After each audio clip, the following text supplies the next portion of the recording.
Father's peace to everyone has showed up to this party to receive this message because that's exactly what's about to happen. It is time for a party.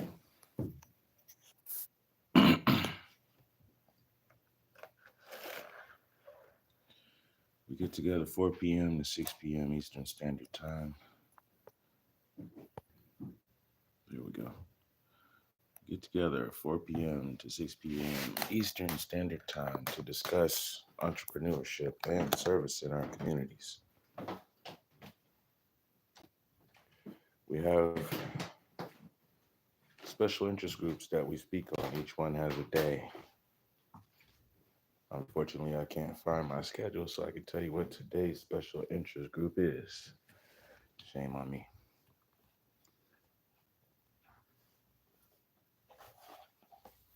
The point of each special interest group is we're looking at organic marketing strategies for private enterprises. Yesterday, we spoke on Namdehum.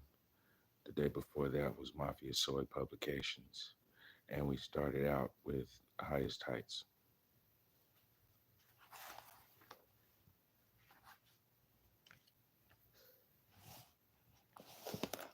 Make sure that we're using the right one.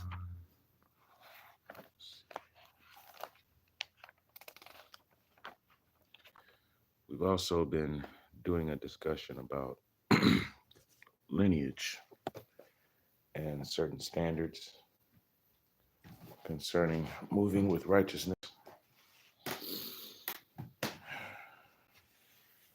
which has led us into going into studies in the Quran.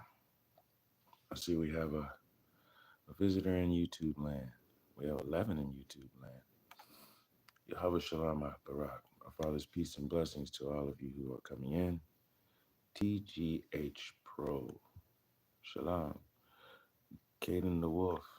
Hey, how are you doing? Shalom to you. Our Father's peace to you. Allahu. Assalamu alaikum. Wa rahmatullahi wa barakatuh. Our Father's peace and blessings and mercy be upon you. Thank you all for coming in. We get together on a normal basis, Sunday through Friday, talking about entrepreneurship. Fabek, it's great to see you. It is Tabah to see you. It's always great to see you at the party, my friend.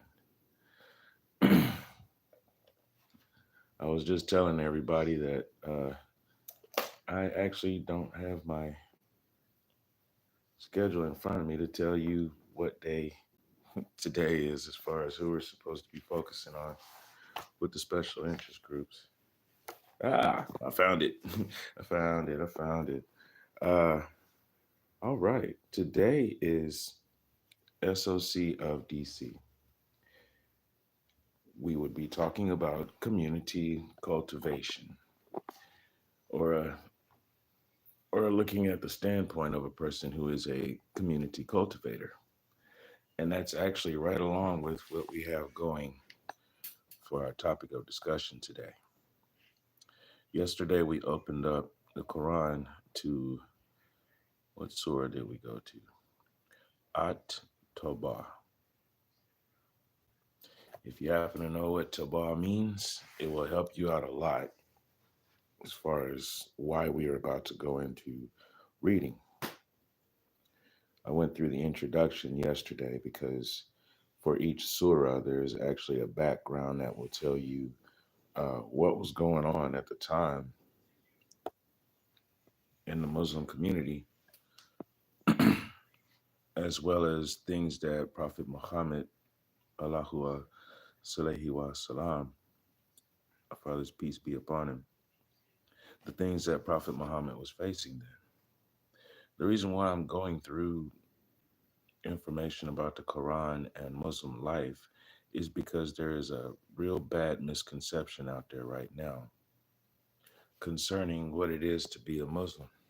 Most people don't know because you cannot rely on the news to tell you what a Muslim is. You can't rely on the news to tell you what a Hebrew is. If you don't open up a book and read it for yourself, then you probably shouldn't run around and quote what anybody tells you, including myself. Go and open up a book and read it. That will be most beneficial to you, because the things that I say to you are not necessarily what's going to get you into the righteous lifestyle.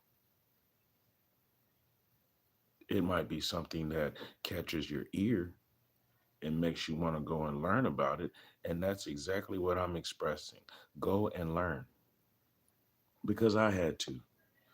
I ran across, I don't know how many people who gave me incorrect information along with a piece of something I could actually use.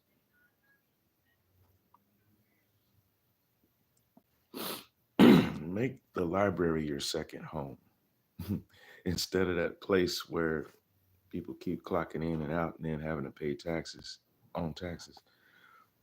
Make the library your second home, not Google search. That's only going to get you so far. Go find some physical books, read them, and then go find other books that are talking about those books and read those.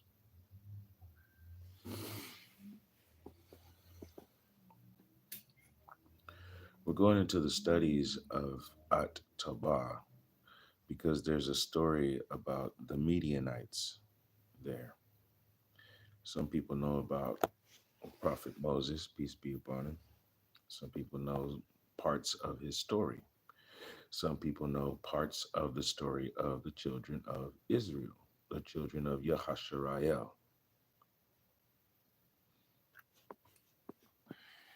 We're having some issues in social media today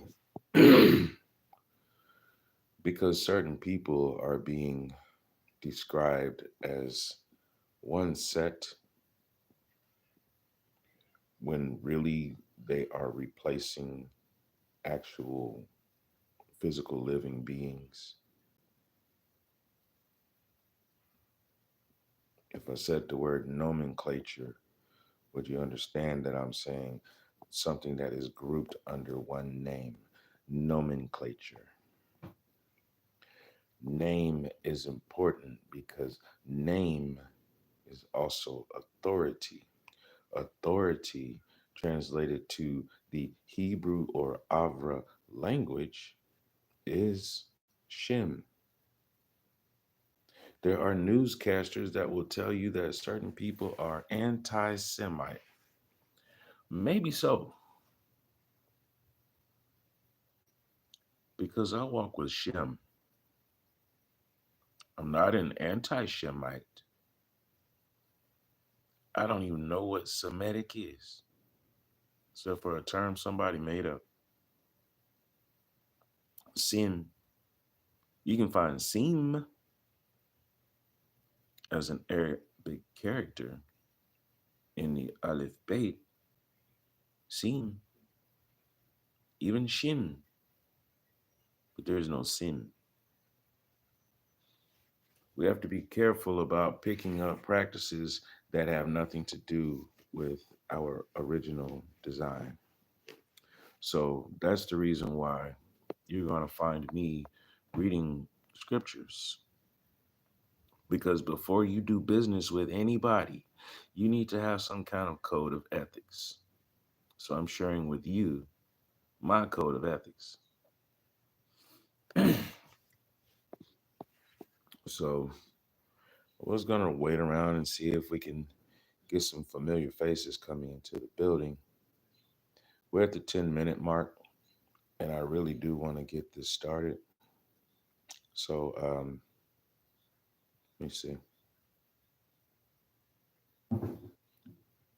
Josh Alexander, Yahweh Shalom Aparak. Our Father's peace and blessings to you.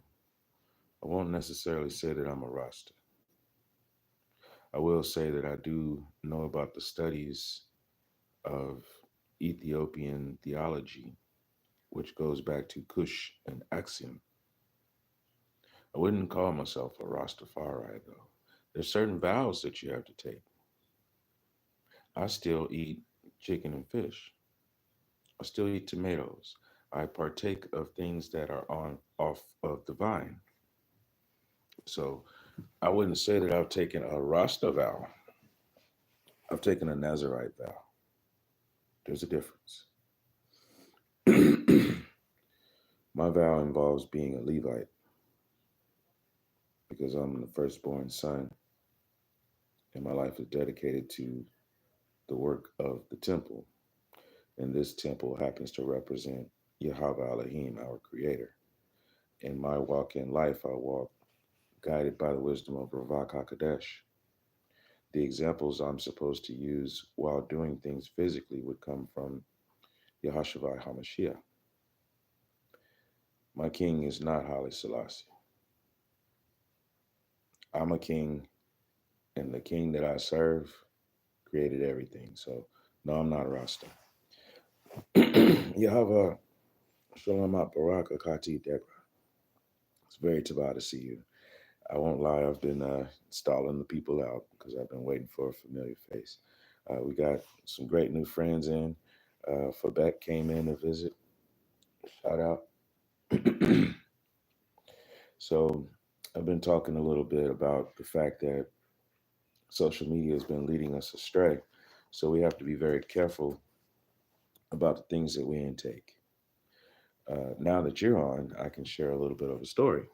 You see, earlier today, I was on TikTok and I was kind of looking around, but mostly I was there because Minister Stephen had come on to do his live and I missed most of it. I didn't close my eyes until about 6 a.m. And then I opened them up again. It was 12:30 p.m. So I missed most of his live. I missed most of the broadcast. Josh Alexander,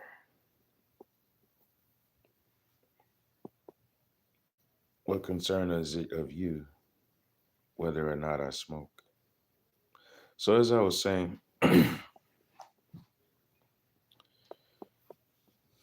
Minister Stephen was speaking, and you know me, I like to go and check out other people's messages to get some form of inspiration.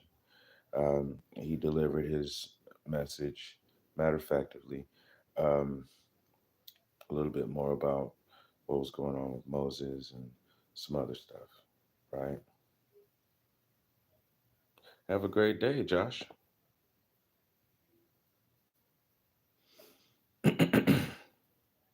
Ciao. Hasta luego. Shalom Barak. Peace and blessings to you. Allahu assalamu alaikum wa barakatuh wa rahmatullahi. You're welcome to come back anytime. We're live 4 p.m. to 6 p.m. Eastern Standard Time, Sunday through Friday. So as I was saying, didn't quite pick up anything that I wanted to express today from there. However, when I went back in to just check on the profile and my own profile, see what the views were and catch up on the messages, a whole bunch of people had sent some messages. Most of them were telling me about lives to go to. I missed the early rising live from Kahalet. And so then the others were talking about going to see Minister Stephen and also responses to the post that I had made last night. Cool. And saw a message that had come from the Mad Trucker. So I went and checked out that message and something sparked in my brain. And it's going to be here from now on. We have a choice when we are sharing other people's content. We could stitch it, we can do edit, or we can respond to a comment. Here's the thing. When you stitch something, and this is an example on TikTok, it also goes for other places. However, on TikTok, it's going to give you the visual so you can see for yourself. All right. You stitch something, you get 5 seconds off of whatever content somebody else did. You make your own post, and their video is at the beginning of your post. When it's all said and done, there's a little circle at the bottom right corner of the screen when your post gets published, and it'll spin around. It's an avatar. It could be the avatar of the original content creator, or it's going to be the avatar of a soundbite that is registered and will get credit for each time it is played and streamed. So when you stitch something, the original credit goes to the original content creator, as it should. Now, same thing goes for if you duet, if you split screen, then you still have to give credit to the original content creator. Okay. Now, what if you've registered your content as your own? Your intellectual property is yours. Any pictures, any videos, any sound that represents you in any way, shape, or form, nobody else can claim rights ownership because you've already claimed yours. If that's the case, you can't stitch with other people unless you trust that other person and you know that they've registered in a like manner. Their intellectual property, their images, their videos, audio, anything associated with them goes back and is accredited to them, not to some major corporation somewhere claiming ownership to sound bites. It gets real deep. Every time you go into a social media profile or platform, rather, and you're scrolling, you're paying that social media platform. And on the side, you're also paying whoever they're using to claim for that sound bite, for that picture, for that video. You're paying everybody else in the world and ain't nobody paying you.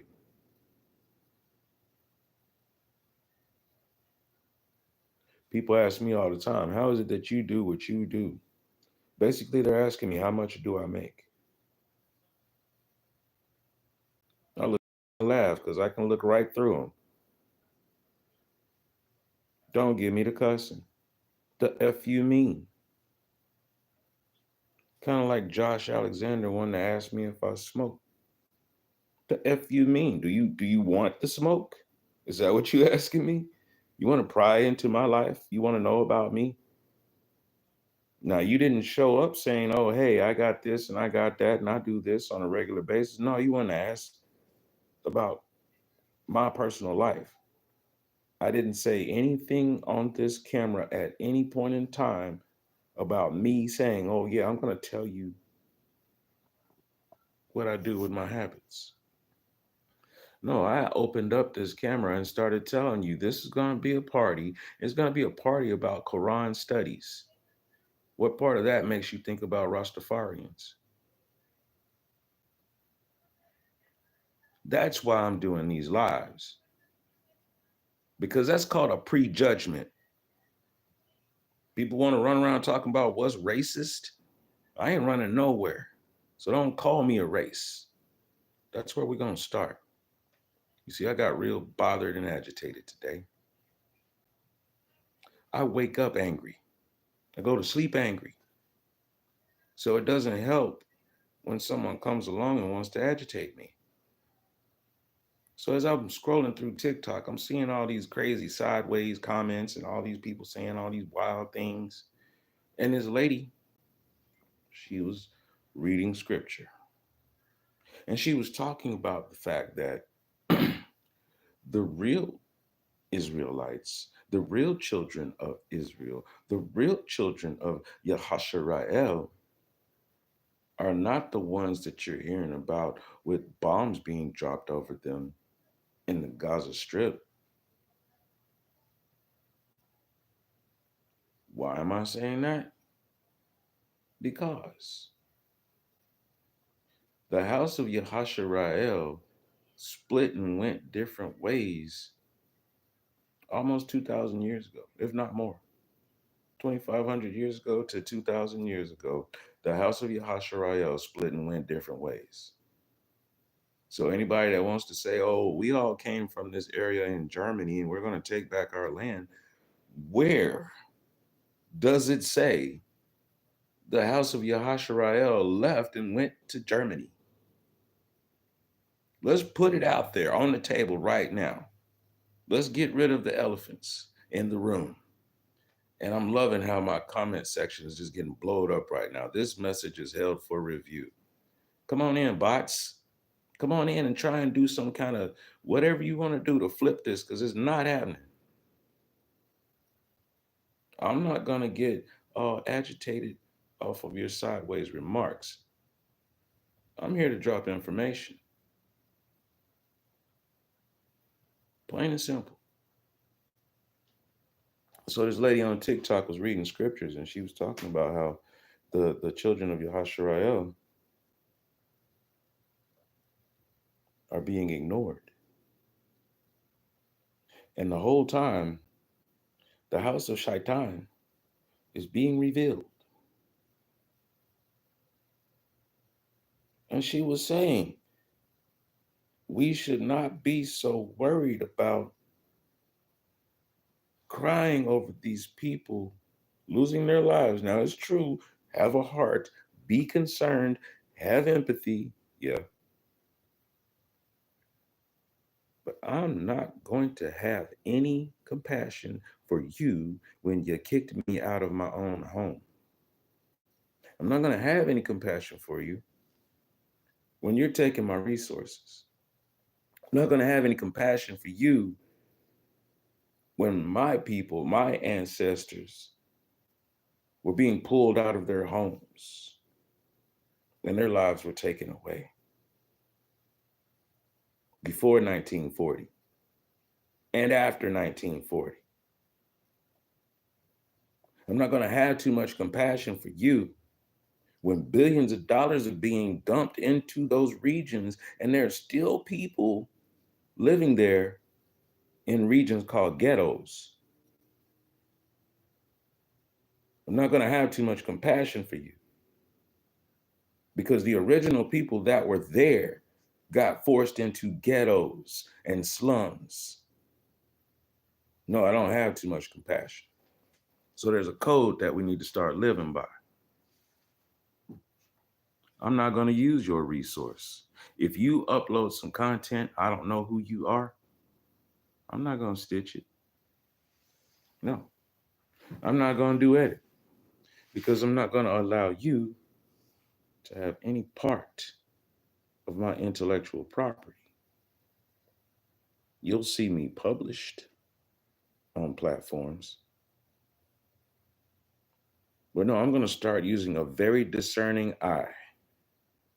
And if you're not already part of the circle that I deal with, no, I won't be stitching any of your content. I won't be duetting any of your content. However, I will go into your comment section and I'll see what the comments are. And when I find something relevant, I just might reply. I'm a silver-haired gorilla, if you didn't know.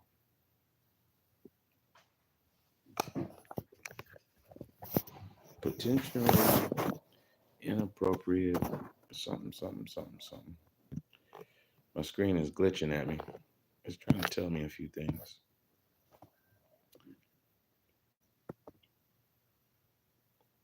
One second. Let me see if I can get R2D2 to calm down. 1 second.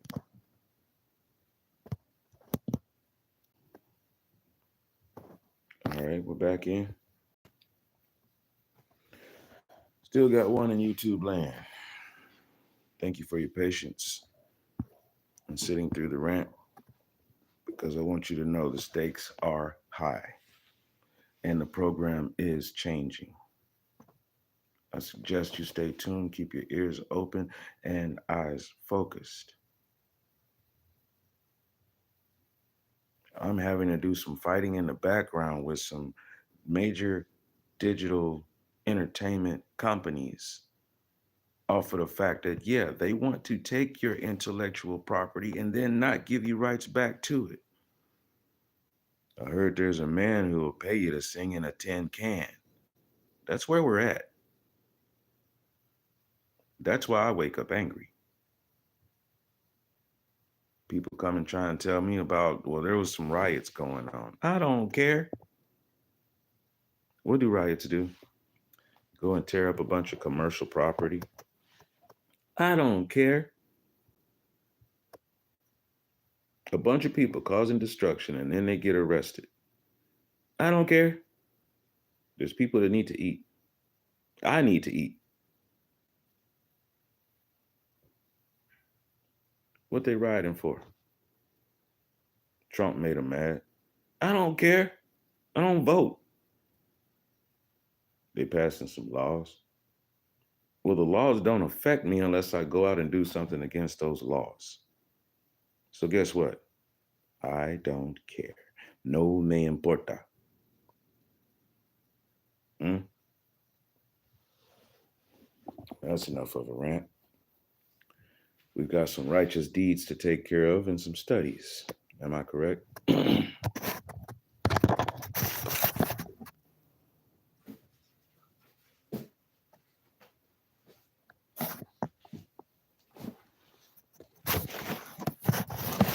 Today is one of them days. Could not go to sleep for anything last night. I tried a few things, didn't go to sleep. Just up, you know?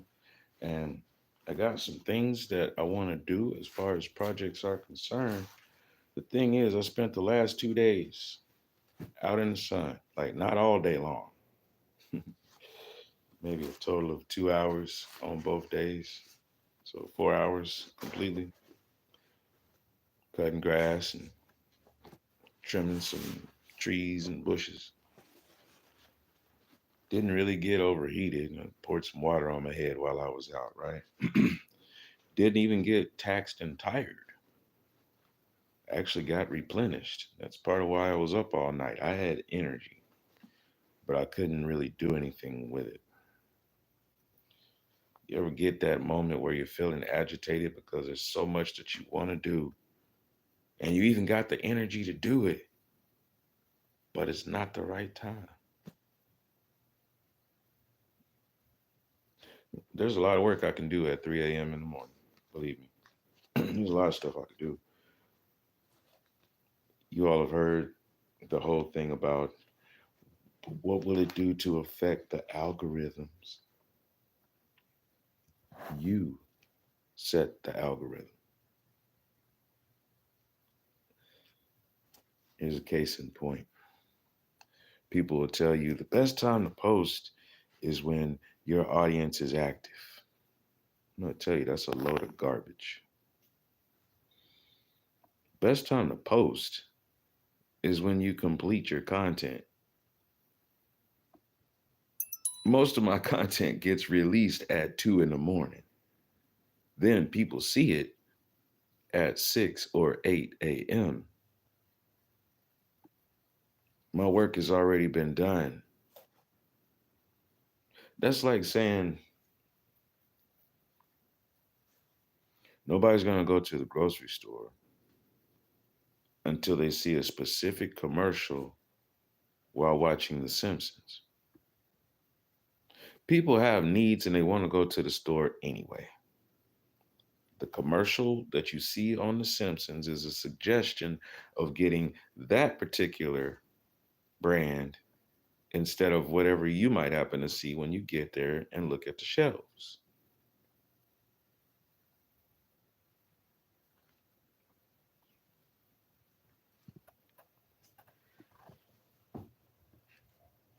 Organic marketing strategies instead of stabbing blindly.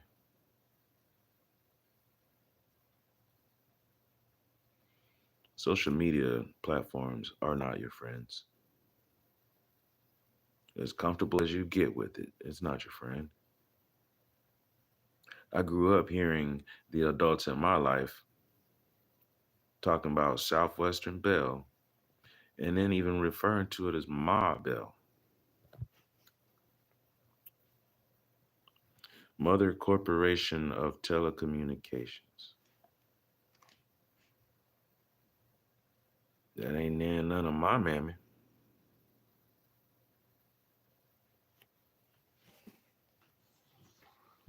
But the people were told you can have Southwestern Bell or you can have AT&T.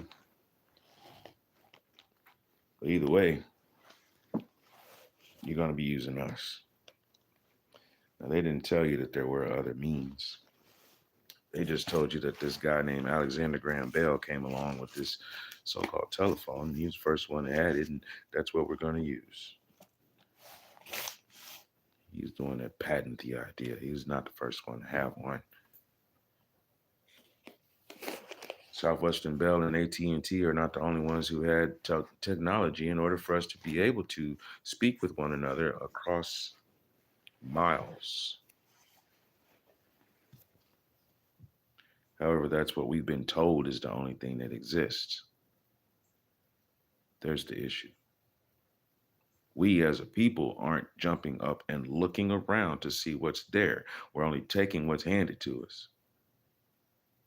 Well, I stepped out of that we circle a long time ago.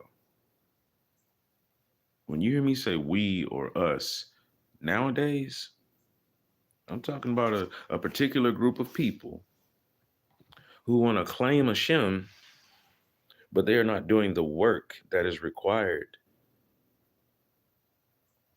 to hold the authority. Talk a million miles, but ain't doing nothing.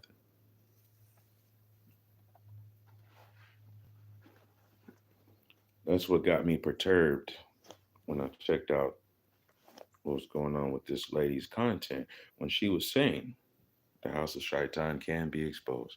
Now, boom, in the comment section, that's exactly what happened. The House of Shaitan showed up. All she kept saying was, there's some disenfranchised people in America.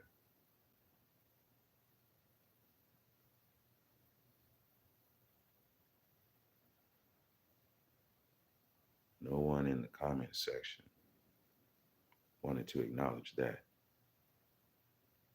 They wanted to talk about the innocent people who were being harmed in the midst of this war. In the 1400s, there was a war between the Brits, the Spanish, Portuguese, French, and Dutch. They weren't always shooting cannons at each other. They were too busy going and grabbing resources. Grabbing resources from people who were already using their own allotted resources.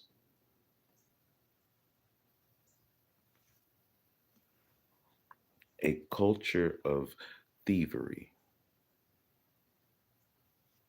Where did thieves come from?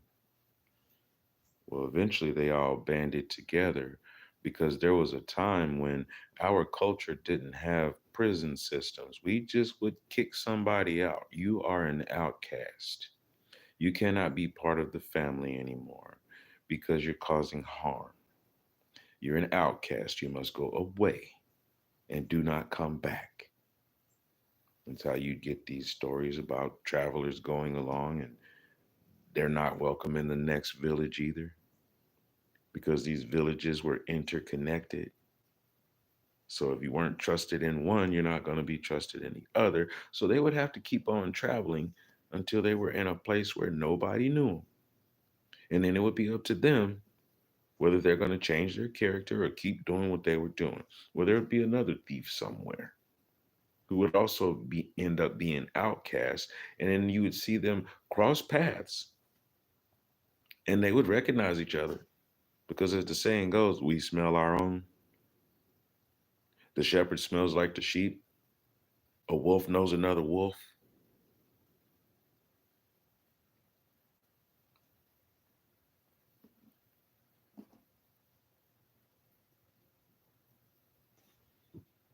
The The outcry of people talking about there's innocents dying and children dying, the outcry of people saying that right now, that's the same people that will go and rescue a puppy and a kitten and leave a man, woman, and child sitting there on the sidewalk hungry and cold. Same people.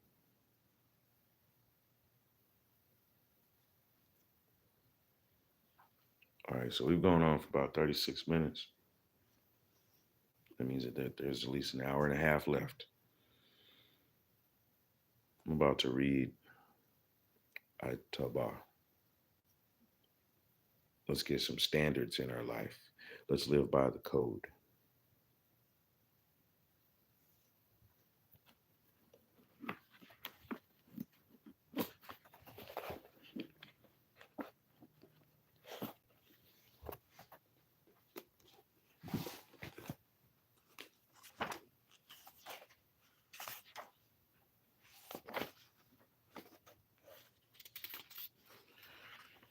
Surah 9.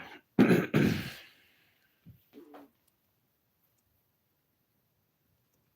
see if I can get this set up so that I'm not trying to hold it while reading at the same time.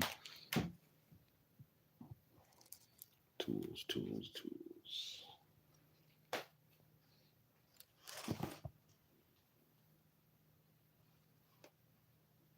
Who's that?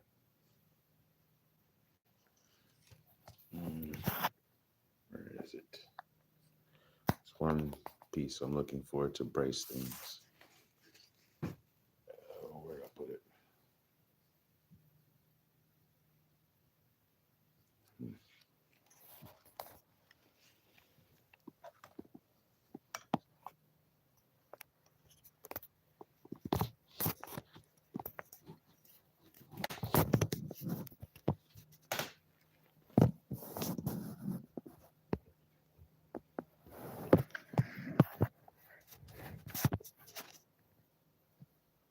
That's not going to work. Just one moment, please. One solid piece I'm looking for. I don't know where I put it.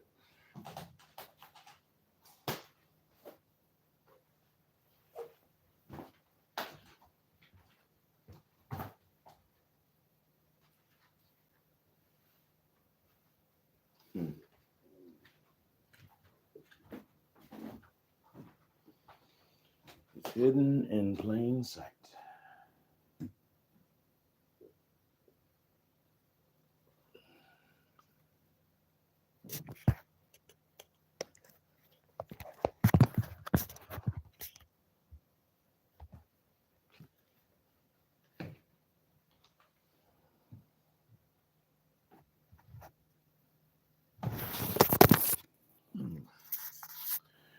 Potentially inappropriate messages are held for review. Chat messages held for review can be seen by you but are hidden from public view.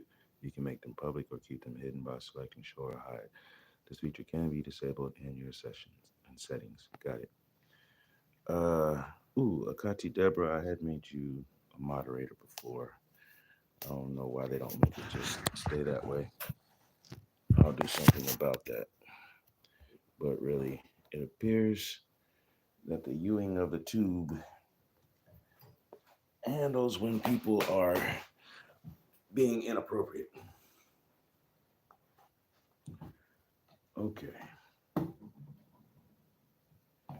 And also, we are foregoing the coffee ceremony because I already have some coffee mixed up.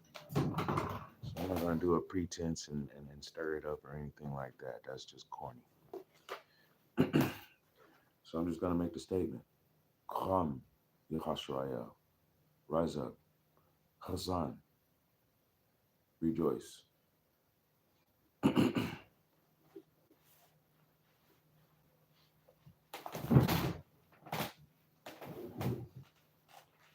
those of you wondering, why am I talking all this Arabic stuff if I'm also talking about Hebrew? Because the word Arabic means nomad. Ishmael is the son of Ibrahim. Ibrahim is the father of many nations. Ishmael actually took the practices of Ibrahim over to the Arabian Peninsula and established those ways and practices with his father, because they didn't go over there blindly, him and his mom. So the things that are in the Quran are also in the Bible. Things are in the Quran as a backup, as a reminder to follow the standards in the Bible. If you have any further questions, you can always contact me. That means leave a comment here now. Leave a comment later on if you watch this live. I love to respond. That's part of my work. If you have a question, ask me. If I don't know, I'll go look it up. I'm going to tell you to look it up too so we can compare notes, right?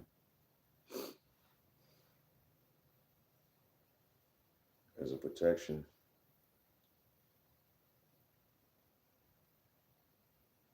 and as guidance, I'm going to recite Surah Al-Fatiha to open up the study session. Bismillahirrahmanirrahim. Alhamdulillahi Rabbil Alamin. Ar-Rahmanirrahim. Maliki Yawmiddin. Iyyaka na'budu wa iyyaka nasta'in. Ihdinas siratal mustaqim. Siratal ladzina an'amta 'alaihim ghayril maghdubi 'alaihim waladdallin. Amin.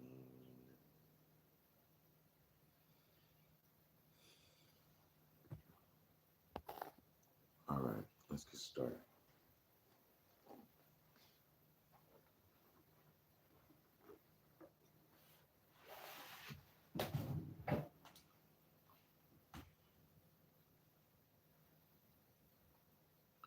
A declaration of immunity from Allah subhanahu wa ta'ala.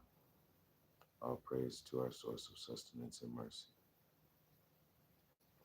A declaration of immunity from Allah and His Rasul is hereby made to those of the mushrikeen with whom you've made a treaty. Mushrikeen are the unbelievers. When we gather ourselves together, we're supposed to be with like-minded individuals. That's what we do with our relationships with family and business. First and foremost, we need to build ourselves up. Like-minded individuals need to be working together instead of spreading ourselves thin, trying to find people who like us. No, like minds, not a popularity contest. You have 4 months to go around in the land unmolested, but you should know that you cannot frustrate the will of Allah, and that Allah will humiliate the unbelievers. This is a public proclamation from Allah and His Rasul to the people on the day of the great Hajj, the pilgrimage, that Allah and His Rasul do hereby dissolve treaty obligations with the mushrikeen. Therefore, if you repent, it will be better for you. But if you turn away, then you should know that you cannot frustrate the will of Allah. O Prophet, proclaim a painful punishment to those who are unbelievers, except this proclamation does not apply to those mushrikeen who honored their treaties with you in every detail and aided none against you. So fulfill your treaties with them to the end of their term, for Allah loves the righteous, those who keep their word. If you're going to say a promise, live it out. When the forbidden months, 10, 11, 12, and 1 of the Islamic calendar are over, then fight the mushrikeen wherever you find them, seize them, besiege them, and prepare for them each and every ambush. But if they repent, establish salah, prayer, and pay zakah, obligatory charity, then let them go their way. Surely Allah is forgiving, merciful. If anyone from the mushrikeen asks you for asylum, grant it to them or grant it to him so that he may hear the word of Allah, and then escort him to his place of safety. This should be done because these people do not know the truth. In other words, when a person runs up on me telling me about how Muslims are so evil, I don't get mad at them. I don't get hostile. I let them speak what they think is the truth. And then I respond with what I know, what I've read, what I've studied, not what the television told me, not what some newscaster told me. As a matter of fact, not even what some guy who was recorded on YouTube talking about he's an imam told me. No, I went to a mosque. I went to several mosques. I'm talking, I've talked to quite a few different imams because I've been reading through Qurans since I was 16. That's 33 years. Hmm. So when a person pops off talking about they think this or they think that, and that's all that it is, they think that. You have to allow a person to tell you how ignorant they are in order for you to give them some information. And then it's up to them to accept the information, right? How can there be a treaty with the mushrikeen on the part of Allah and His Rasul, except for those with whom you ratified a treaty at the Al-Masjid Al-Haram? There's a lot of words in that one right there. Al-Masjid would be the place where you go and study and pray. That's where the Imam would teach. So if it's teaching theology, that also means you will be praying. It's part of the practice. Now the thing is, it's called Al Masjid Al Haram. Haram means haram means not holy, not righteous, not Tawbah.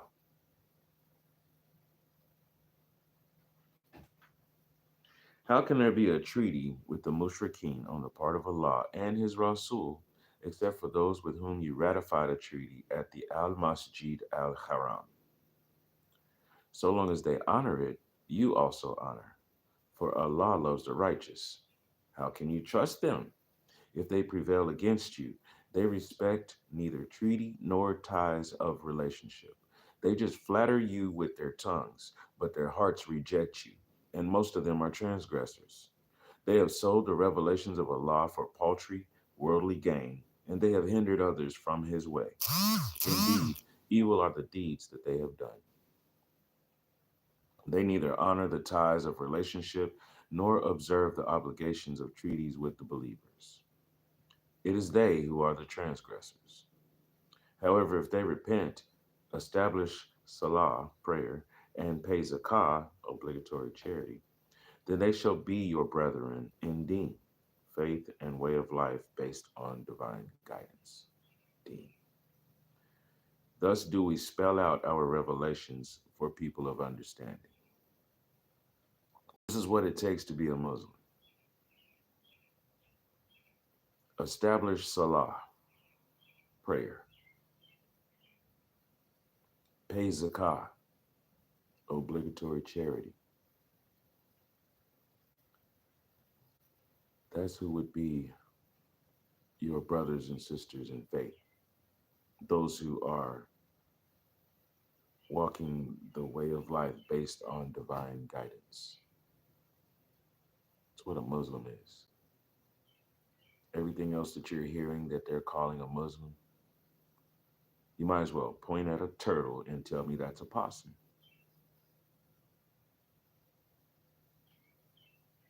This is why I don't deal with people very much.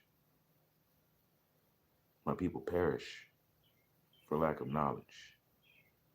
I see dead people walking all the time because they're ignorant.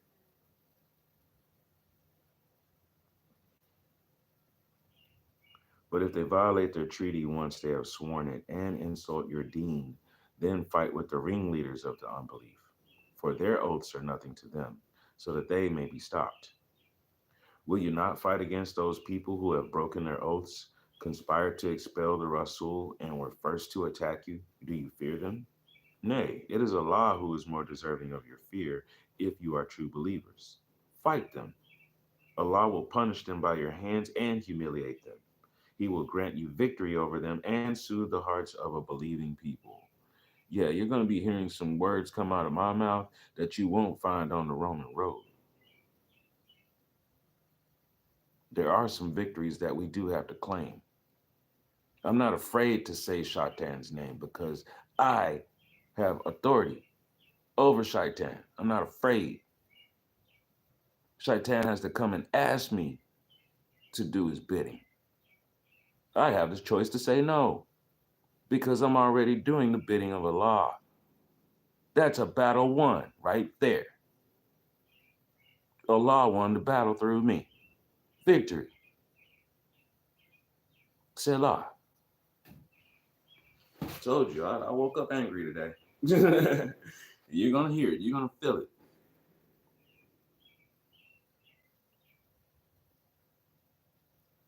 He will take away all rancor from their hearts. Allah shows mercy to whom he pleases, and Allah is all knowledgeable, all wise. Do you think that you will be left alone without trial? While Allah has not yet verified which of you had exerted your utmost struggle in the path of Allah and did not take any intimate friends other than Allah, His Rasul, and the believers. Allah is well aware of all your actions. Meaning, while you've been given a creed and you've been told what you're supposed to do, how many of you nod your head and say, yeah, I'm going to do the creed, and meanwhile, you're still going and hanging out with the same people who have no inclination of going to get on the divine path? You stood up and said you would. But then you went right back to what you were doing. For everybody that wants to talk about there's children crying and babies dying, that's them too. We're not going to boo-hoo about the children crying and the babies dying. What we need to do is shut down the factories making the weapons, because we're supposed to be beating swords into plowshares. Do your work, do the knowledge.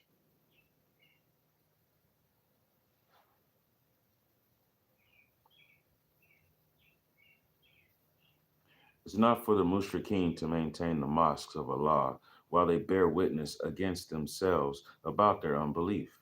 It is they whose deeds are in vain, and in the hellfire shall they live forever. The mosque of Allah should be maintained by those who believe in Allah and the last day, establish salah, prayers, and pay zakah, obligatory charity, and fear none except Allah. It is they who are expected to follow the true guidance. So no, I'm not going to boo-hoo about some buildings that got blown up somewhere. Allah's children is not the buildings. Allah's temples is not the buildings. It's the walking, living vessels who are calling themselves the children. That's when I start getting concerned. So the people who are supposed to be servants of Allah are being targeted. Because if they're targeted, then that means that the innocent will have no chance. Because the enemy is targeting the protector of the innocent. So yeah, you got two warring factions that are dropping military shrapnel over some innocent people. And both of those warring factions don't care about the innocent people either. So no, I'm not going to cry about the people who are dying. I'm going to get mad at the machine that's causing the death.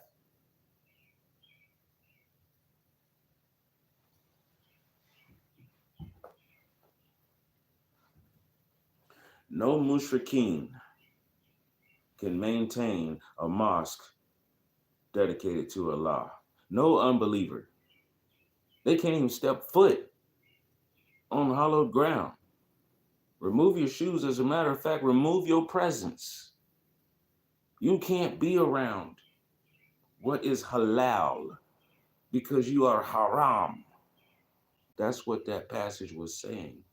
In Al-Masjid al-Haram, it is full of mushrikeen, the masjid of the unholy. Think about it. Have you made those who provide water to the pilgrims and maintain the Al-Masjid al-Haram equal to those who believe in Allah, the last day, and make jihad, strive in the cause of Allah? Jihad, strive in the cause of Allah. Internally, we strive to attain a higher stature in righteousness. That's the jihad. It has nothing to do with running up in front of somebody suited up with a bunch of explosives. It has to do with an internal choice of doing what's tabah or what's evil, of doing what's halal or what's haram. That's jihad.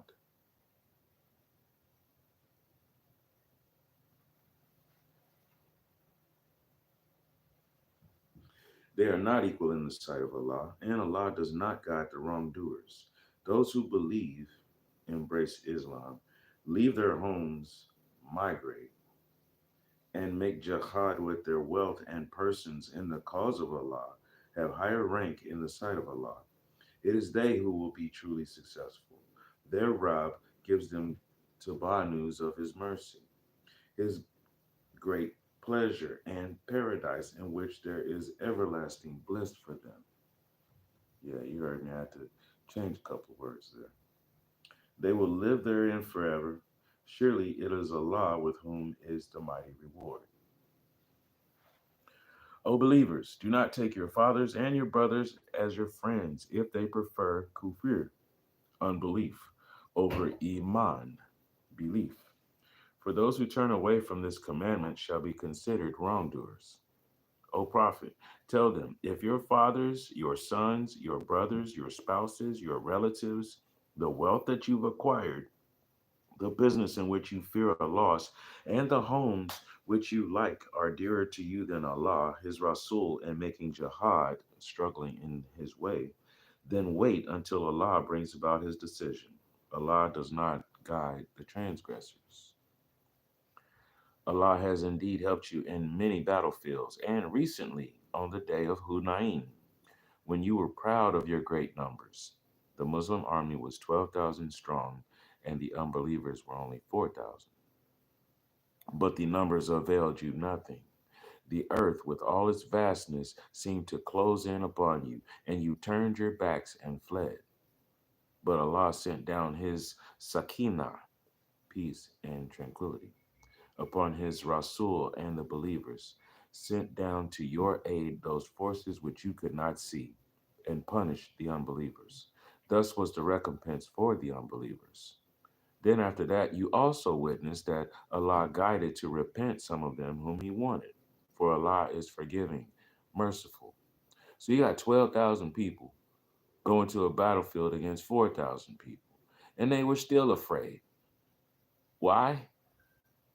Because you had some people who did not have faith, they were just there. And most of them were just there to actually disrupt what was going on. And so that moment, they were exposed. And those who actually figured out, oh, this actually is the righteous way, and I should stop harming and hindering, I should be aiding. That was from the touch of our Creator. The veil was lifted from their eyes. They were part of the numbers of the mischief people.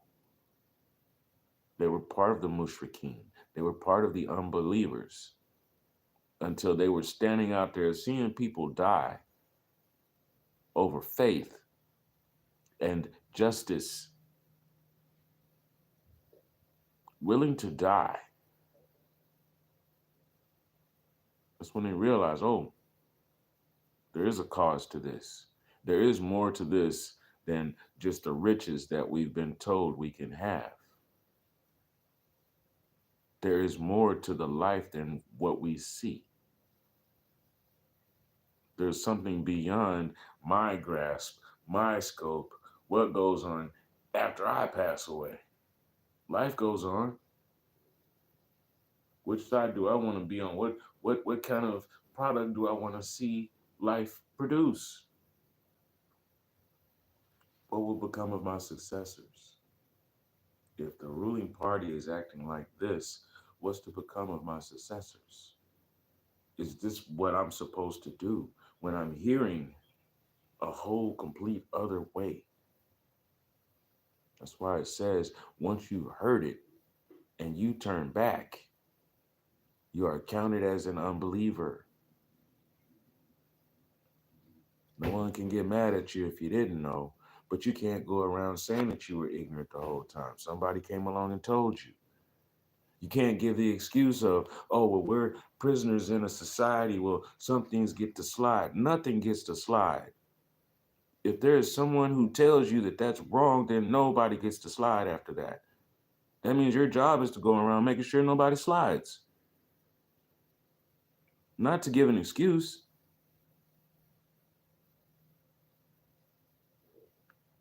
We got a million excuses and zero sovereign people. Selah.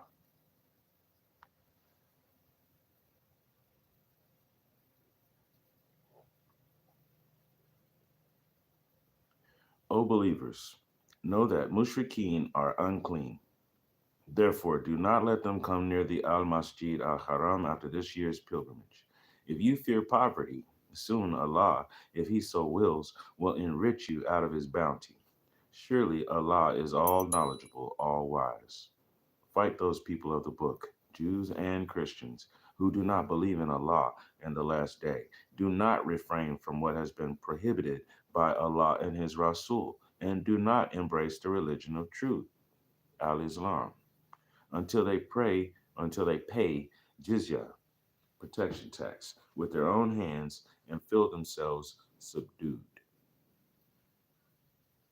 So the practice was to go around and tell people you all need to start acting right. And we're going to go ahead and occupy this territory. We'll give you time to go ahead and act right. But meanwhile, you need to be paying us tribute. Like I said yesterday, on the 8th day, there was no creed. Let there be taxes. Let there be bills. Let there be tariffs. That didn't happen on the 8th day. This jizya tax comes from Kemet. This tax comes from when rulers decided we're going to do a collection and make sure that the royal storage is full along with the common storage. We're going to make sure that people have to exchange some sort of object to account for wealth and treasure.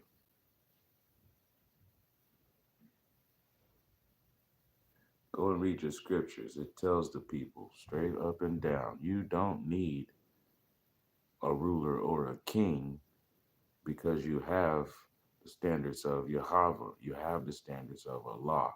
What happens when you get a leader or a king? They start making their own rules. So go all the way back to Barashayat, learn what Barashayat means, and then start reading. And the moment you come across having to deal with a king or a leader, the problems begin. And they keep on happening. All the way to the point of the children of Israel saying they want a king. And the problems start happening. And then they're told, okay, well, you know, the first word and the first phrase was telling you that your proper leader is coming. Oh, yeah, we can't wait because these other people over here, they're ruling over us and they're taxing us and they're not right. Our king needs to come so we get rid of them. When the king came, the people didn't accept the king, allowed the king to get killed, and went right back on doing what they were doing before he came along, while they was crying about they wanted a leader. because the people are numbered just like the sands which shift on the beach shore. And the people's feelings shift just like the water and the tide in the ocean. Can't stand on the people that's on the sand no more than you can stand on that tide. Because people move and shift too much. So you got a group of people asking for a leader, and when the true leader comes, y'all don't even want to follow what the leader talking about. Can't make up your mind for anything. That's why you can't serve more than one master. Understand what the verse means when it says, render unto Caesar what is Caesar's, and then you give back to the Abba what belongs to the Abba. Everything belongs to Abba. Nothing belongs to Caesar. Nothing.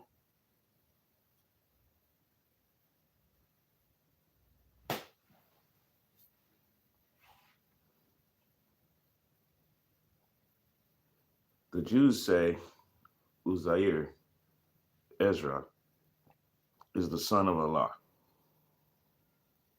And the Christians say Messiah Christ is the son of Allah.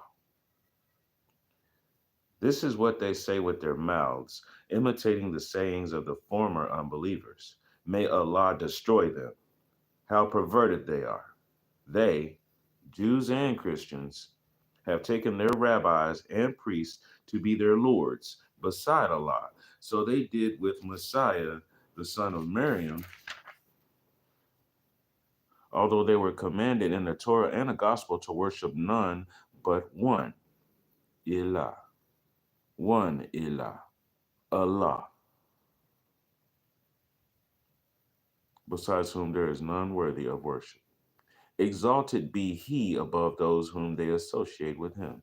They desire to extinguish the light of Allah with their mouths, but Allah will not allow it to happen, for he seeks to perfect his light, even though the disbelievers may dislike it. It is he who has sent his Rasul with guidance and true deen, faith, to make it prevail over all other deens, faiths, even though the mushrikeen may hate it. O believers, indeed, most of the rabbis and priests misappropriate the wealth of people and hinder them from the way of Allah. To those who hoard gold and silver and do not spend it in the way of Allah, announce unto them a painful punishment. The day will surely come when their treasure will be heated up in the fire of hell, and their foreheads, sides, and backs branded with it. They will be told, this is the treasure which you hoarded. Now taste what you are hoarding. For everybody who wants to tell you about their gold and silver collection, all right. What about on the day of judgment? It's all wrapped around you just like the veins and arteries in your body, molten metal. And it's staying hot, coursing through your veins, hotter than the blood that's already going through your veins and your arteries. Mm-hmm. You love gold and silver so much. Think that's going to save the world. Think it's going to save you. You think it's going to put you in some lofty place. We don't care about Fort Knox. Don't care whether or not Fort Knox has anything in it. Don't care about bank vaults. Don't care whether or not they have anything in them.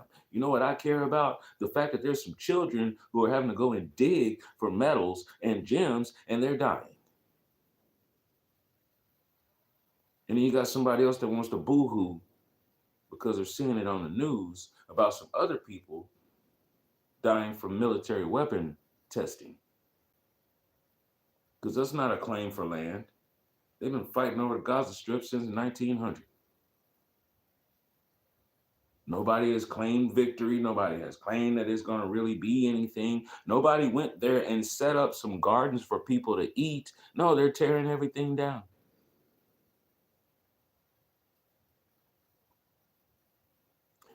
Three-year-old me walks into the room and everybody's watching the shows that come on after the news.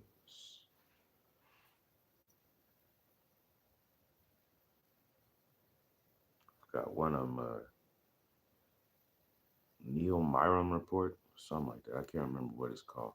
People would actually sit down in chairs and there'd be a coffee table in between them. And they would have guests that would come on who actually were intellectuals. And they would speak on their studied topics. concerning social ills and what we can do to fix things. You don't see that anymore. Now you see who's the baby daddy.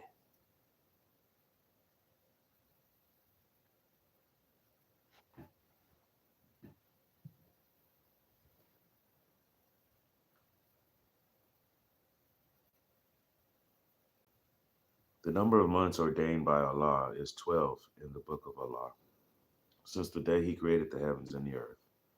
Of these, 4 are sacred. That is the established principle of Deen. Therefore, do not wrong yourselves by violating them. But you may fight against the mushrikeen in all these months if they fight against you in all of them. Know that Allah is with the righteous. Transposing a prohibited month is only in addition to unbelief. Thereby, the disbelievers are misguided. They make a certain month lawful one year, and in another year they make the same a forbidden month, so that they make up for the months which Allah has sanctified, thus making lawful what Allah has forbidden. Their evil actions seem pleasing to them. Allah does not guide such disbelieving people. Okay, there was a system for counting the days, the yom, in a year. There was a system, and it's always been there. That's why we start our year with spring, because we can see the changes in the year as they progress, and we know what we're supposed to do. We're supposed to plant seeds in the spring, grow them, water them through the summer, and harvest in the fall, and then store it up so that we have something to eat during the winter. We know this. There have been several calendars that were set to just that.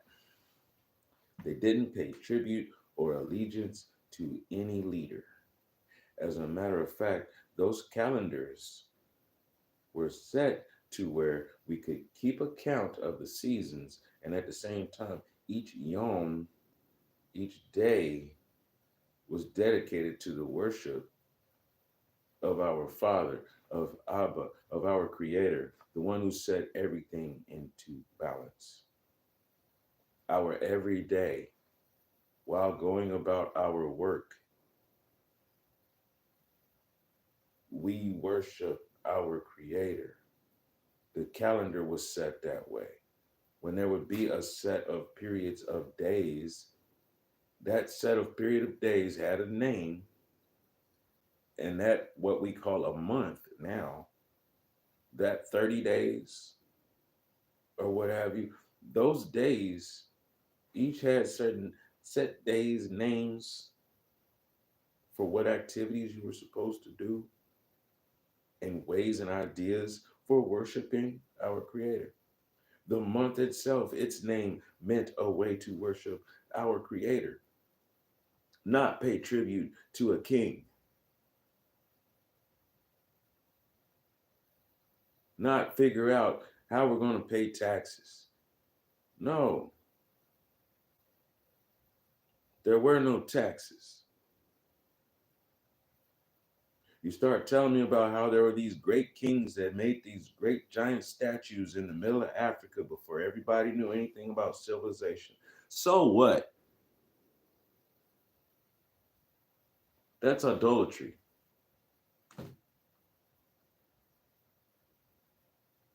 Talk to me about what was going on before all of the idolatry. I was set no man above me. I said it. Only Allah is above me. Another man is another man. Another woman is another woman. I was born into this world. I eat, live, defecate, and so do you. So I'm not going to set you above me. Only Allah. La ilaha illallah.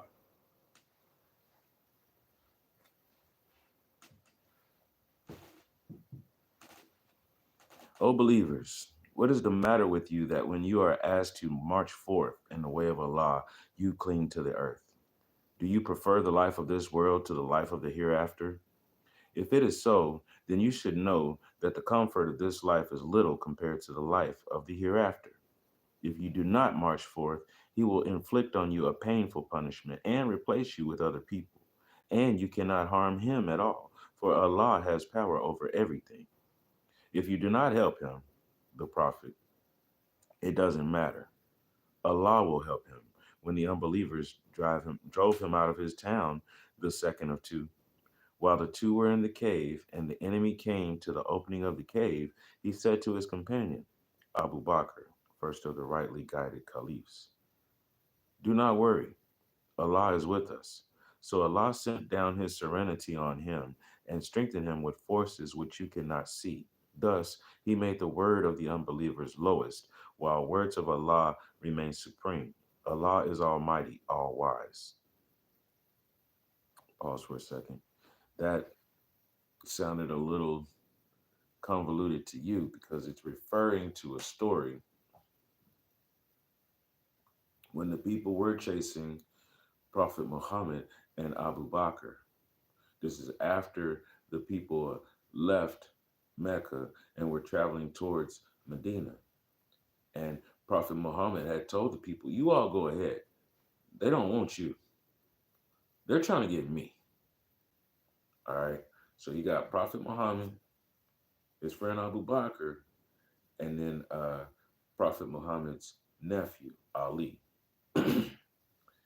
They were still behind because they were making sure everyone else had left safe.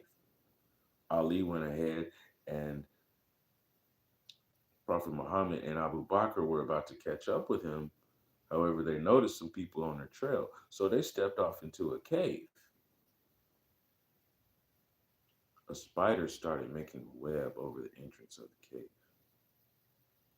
By the time the people got there who were looking for Prophet Muhammad, they saw a complete web. So they just kept on walking. They figured, well, no one could have disturbed this web. So no one's been this way. The whole time, Abu Bakr and Prophet Muhammad are there in the shadows looking right at him. Now, apparently, Prophet Muhammad was praying. He was thinking, he was saying, and he was doing. Thinking, inshallah, Lord willing, let us escape our enemies.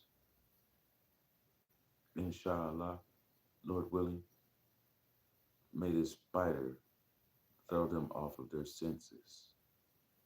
Inshallah, Lord willing, may we get back with our people in safety so we can finish traveling to our destination.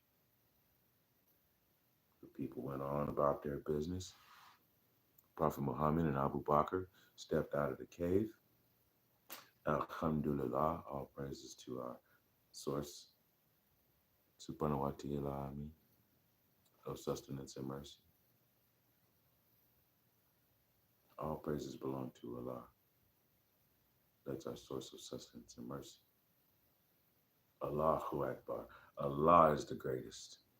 You're not going to hear me tell you that anything else is the greatest. Not even Muhammad Ali. Allah is the greatest. Allahu Akbar. And that's where it needs to stand.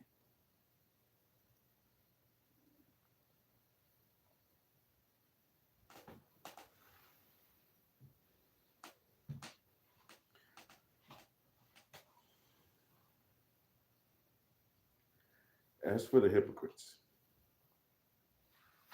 wait a minute. So Allah sent down his serenity on him and strengthened him with forces which you cannot see. Thus he made the word of the unbelievers lowest, while words of Allah remain supreme. Allah is almighty, all wise.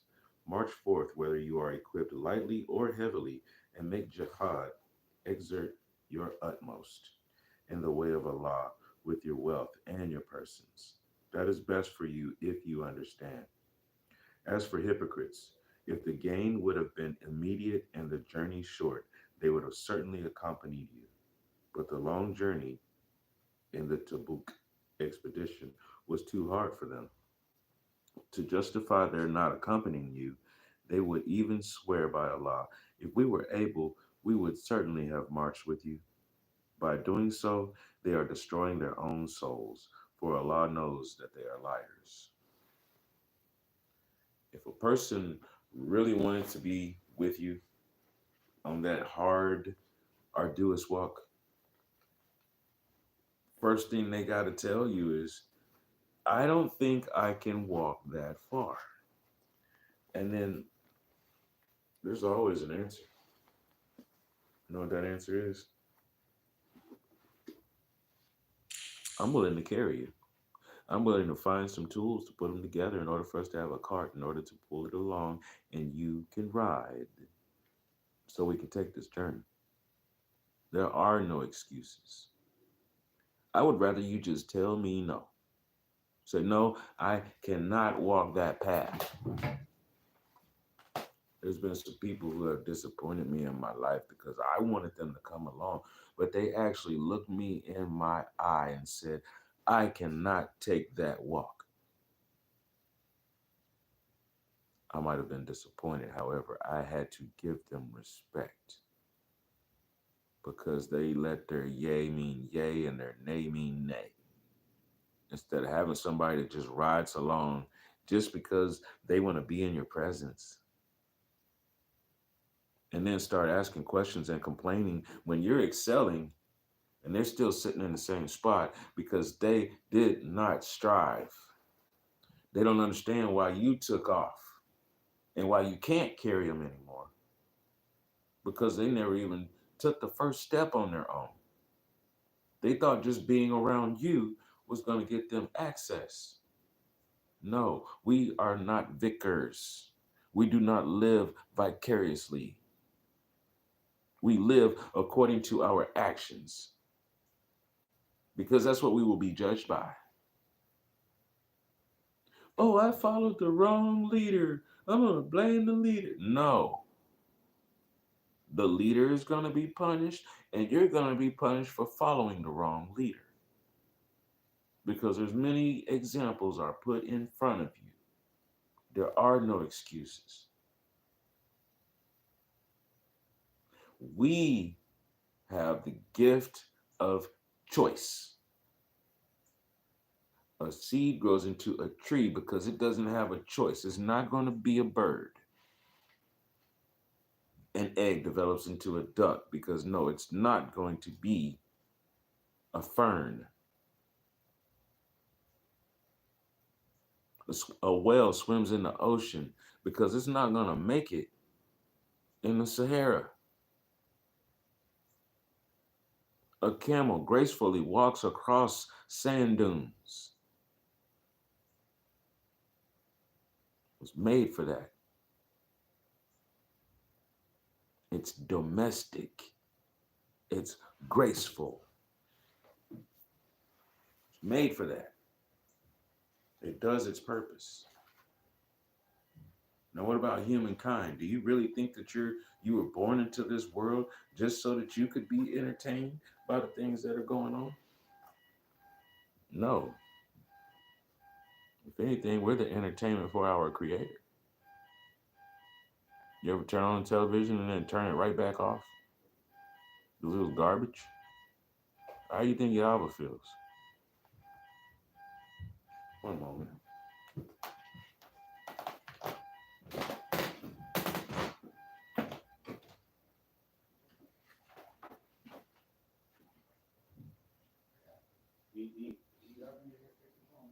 It's all good, brother.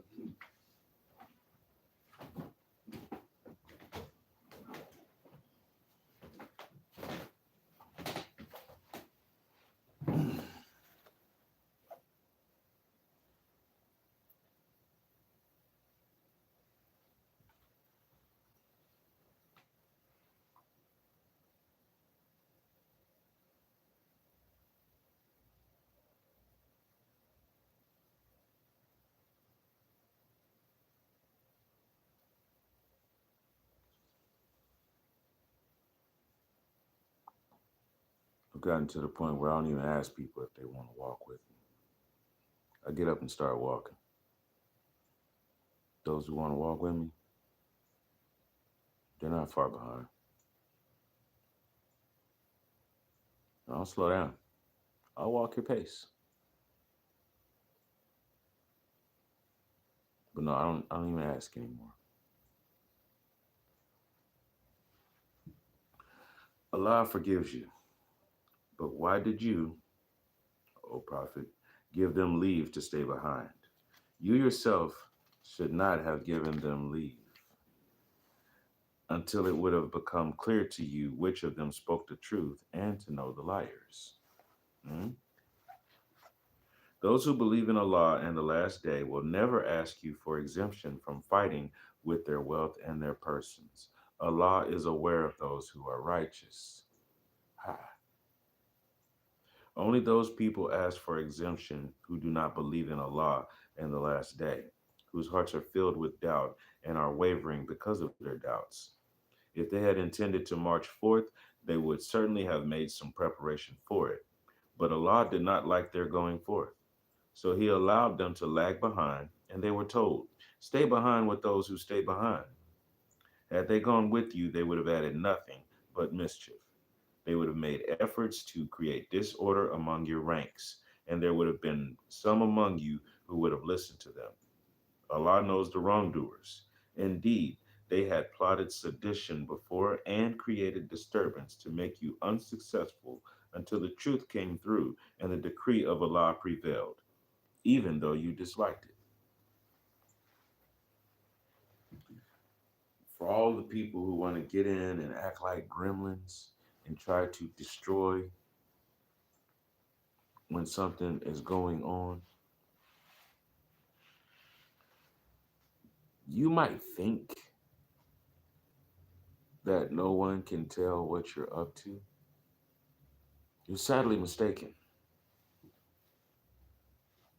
You have a group leader, the Khalet. Please understand, number one, a leader does not mean a boss. Leader means assembler. I am assembling people who have talents to take care of a situation. It's going to take multiple talents in order to make this one whole project work. So I'm assembling basically the best of the best. And how can you call them the best of the best? Because that's who showed up, ready to put in work. That's the best of the best. Not the ones sitting at the house talking about what they got. You're still sitting at the house.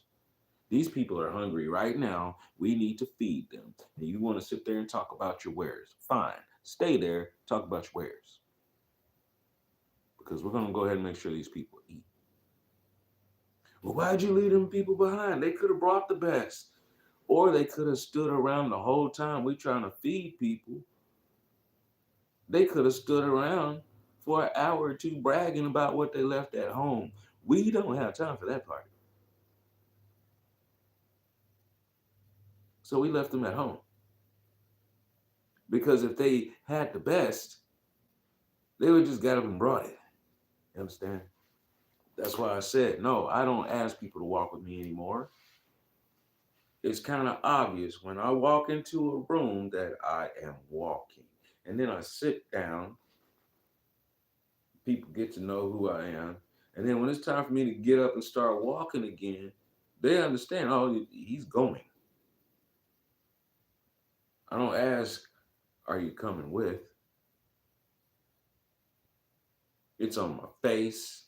It's on my sleeves. Shows through my heart. Oh, he's about that life. So when he leaves our presence, he's about to go do some of that life. Hey, bro, I'm about that life too. This is what I do. Oh, come on, man. I'm heading this way. Tell me about it. Let's go. I might have a spot where you are needed. I don't need you. You are needed. Over there. I don't need you. Thank you for walking with me. I'm going to show you who needs you, though. So, no, I don't ask. Those who are willing and are righteous in their jihad are already jumping up, trying to use their abilities. I don't have to ask. If I'm asking, there should already be 15 people lined up before I can finish the question. I don't need to ask. You need to show up and say that you're ready.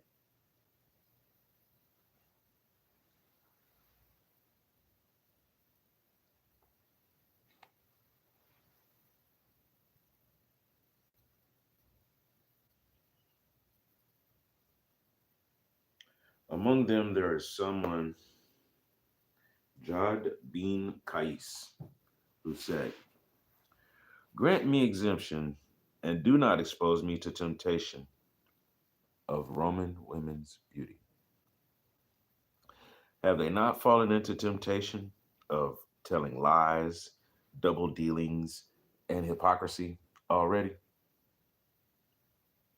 Surely hell has encircled these disbelievers. If you gain success, it grieves them. But if you face a setback, they say, we had taken our precautionary measures and turn away, rejoicing. O Prophet, tell them, nothing will happen to us except what Allah has ordained for us. He is our protector. And in Allah, let the believers put their trust. Further, tell them, can you expect for us anything other than two excellent things, victory or martyrdom? Ask the people, because that seems to be what moves the people now. Do you want to be victorious, or do you at least want to die honorably in the cause? But we are waiting for Allah to afflict you with punishment either from Himself or by our hands. So wait, if you will. We too are waiting. Say, whether you give willingly or with reluctance, it will not be accepted from you, for you are the people who are transgressors. The reasons which prevent their contributions from being accepted are that they disbelieve in Allah and His Rasul, that they come to offer salah, prayer, but reluctantly, and that they offer contributions, but unwillingly. Let neither their wealth nor their children dazzle you. In reality, Allah intends to punish them with these things in this life, and that their souls may depart while they are still unbelievers. They swear by Allah that they are indeed believers like you, yet they are not of you. In fact, they are afraid to appear to you in their true colors. If they could find a place of refuge or a cave or any hiding place, they would certainly run to it with an obstinate rush. There are some among of them who criticize you, O Prophet, concerning the distribution of sadaqat, donations. If they are given from it, they are pleased. And if they're not given from it, lo, they are full of rage. It would have been better for them if they had only pleased with Allah, if they had only been pleased with what Allah and His Rasul had given them, and said, Allah is all sufficient to us. Soon Allah will give us of His bounty, and so will His Rasul. Indeed, to Allah do we turn our hopes. In fact, the sadaqah, zakah, obligatory charity, collection is for the poor, the helpless, those employed to administer the funds, those whose hearts need to be won over to the truth, ransoming the captives, helping the destitute in the way of Allah, and for the wayfarer. That is a duty enjoined by Allah, and Allah is all knowledgeable, all wise. Those who are in sure need. The widow can't take care of herself because her husband's not there anymore. The orphan can't because the parents aren't there to look out for him. The wayfarer traveling from one place to another. And that doesn't mean just any random vagrant.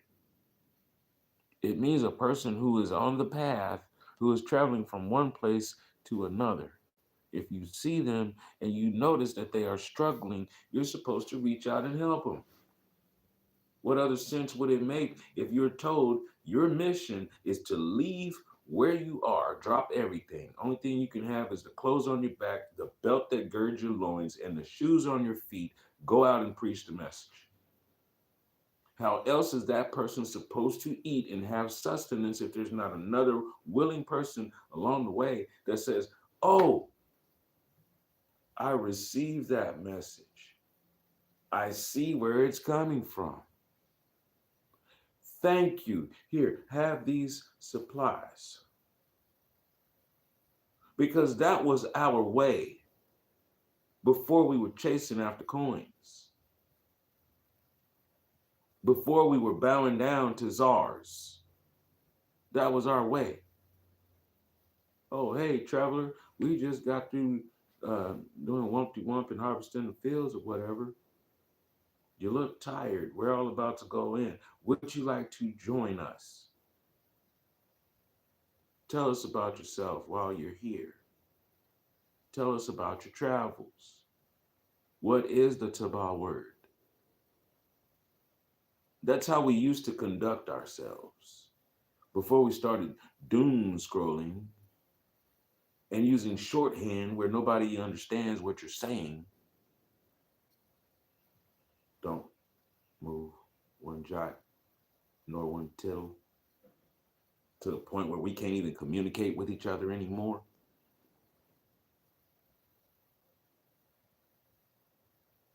I'm gonna be honest with you.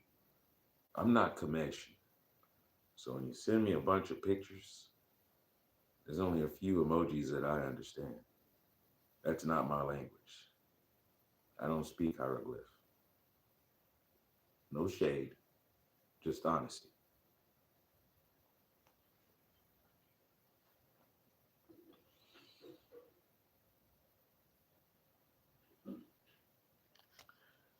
There are some people among them who hurt the prophet through saying, he is all ears. He listens to everyone. Say, it is Tawbah for you that he listens to what is best for you. He believes in Allah, has faith in the believers, and is a blessing for those of you who are true believers. As for those who hurt the Rasul, they will have a painful punishment. They swear to you by Allah in order to please you, but it is more fitting that they should please Allah and His Rasul if they are true believers. Don't they know that anyone who opposes Allah and His Rasul shall live forever in the fire of hell? That surely is the worst humiliation. We're at an hour and 38 minutes,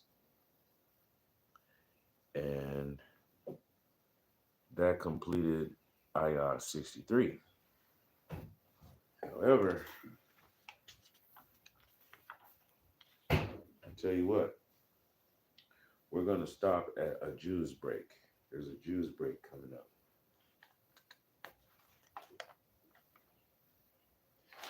Ayyat 93. We'll stop at Ayyat 93. Because once again, I don't want to overrun the time. However, all of this is very important because these are the real rules. No matter what you heard somebody say on CNN, no matter what you heard somebody say standing on a corner somewhere, have you ever heard this is what you're supposed to do to be a Muslim? Because it is. Anything else is extra. And it'll make you wonder what was on these people's minds to come and tell you such falsehoods when you're finding this out.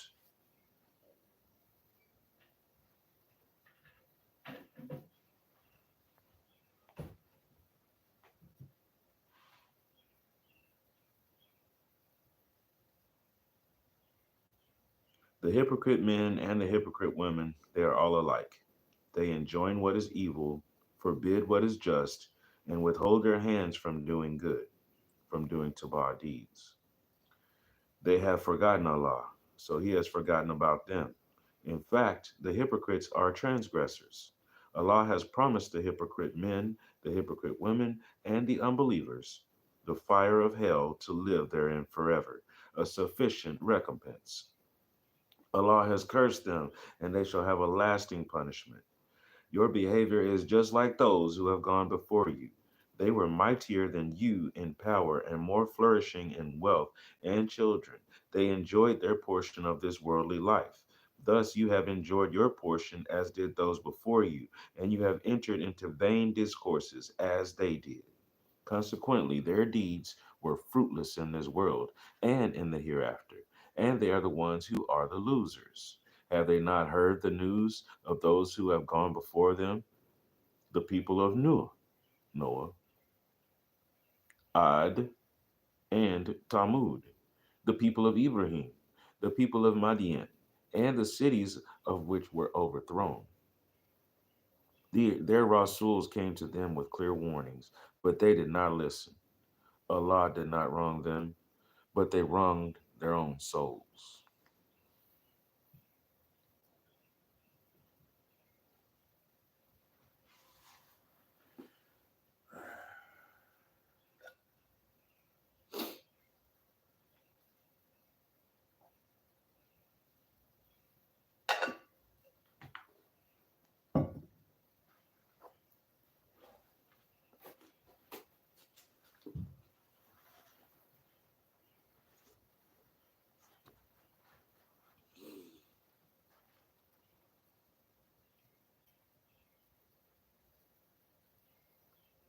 The true believers, both men and women, are protectors of one another. They enjoin what is just and forbid what is evil. They establish salah, prayers, pay zakah, obligatory charity, and obey Allah and His Rasul. It is they on whom Allah will have His mercy. Surely Allah is mighty, wise. Allah has promised to the believers, both men and women, gardens beneath which rivers flow, to live therein forever, and they will have beautiful mansions in these gardens of everlasting bliss. Best of all, they will have the good pleasure of Allah. Now, that is the highest achievement. They will have the Tabah pleasure of Allah.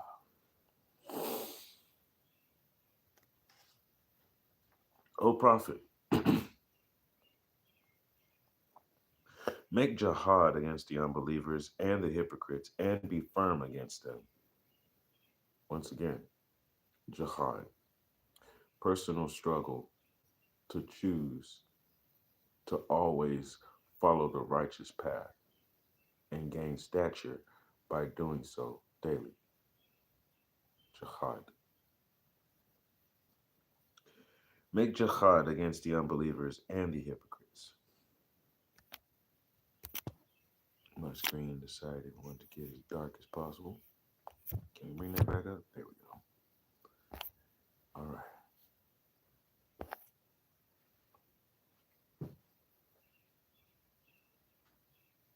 Make jihad against the unbelievers and the hypocrites, and be firm against them. Hell shall be their home. It is the worst of all homes. They swear by Allah that they said nothing, when in fact they uttered the words of unbelief, and they committed kufir, rejected faith, after accepting Islam. They meditated a plot which they were unable to carry out. They had no reason to be revengeful, except that Allah and His Rasul had enriched them through His bounty. Therefore, if they repent, it will indeed be better for them. But if they turn back and do not repent, Allah will punish them with a painful punishment in this life and in the hereafter, and they shall have none on earth to protect or help them. There are some among them who made a covenant with Allah, saying, if He bestows on us His bounty, we will spend in charity and become truly of the righteous. But when He gave them of His bounty, they became stingy, turned back from their covenant, and became evasive. He put hypocrisy into their hearts to last till the day wherein they shall meet Him as a consequence of their breach of covenant with Allah and the lies they hold or told. As they Are they not aware that Allah knows their secret thoughts and their secret counsels, and that Allah knows fully well all that is hidden? As for those that taunt the unbelievers, oh, right, let me take a breath because I keep misreading words.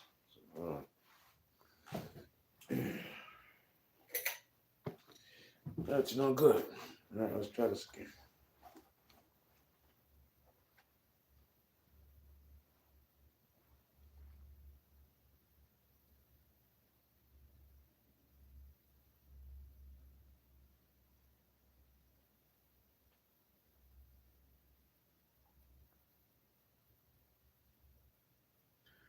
As for those that taunt the believers who give freely and ridicule those who find nothing to give except the fruits of their labor, Allah will throw back their ridicule on them, and they shall have a painful punishment.